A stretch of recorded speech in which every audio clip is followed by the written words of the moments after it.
اور رات کی جب وہ اسے چھپا لے، اور آسمان کی اور اس ذات کی جس نے اسے بنایا، اور زمین کی اور اس ذات کی جس نے اسے پھیلایا،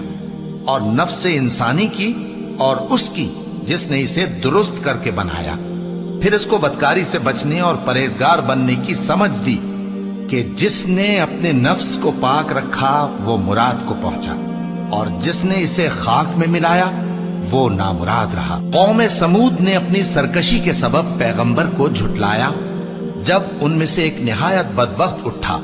تو اللہ کے پیغمبر صالح نے ان سے کہا کہ اللہ کی اونٹنی اور اس کے پانی پینے کی باری سے خبردار رہو، مگر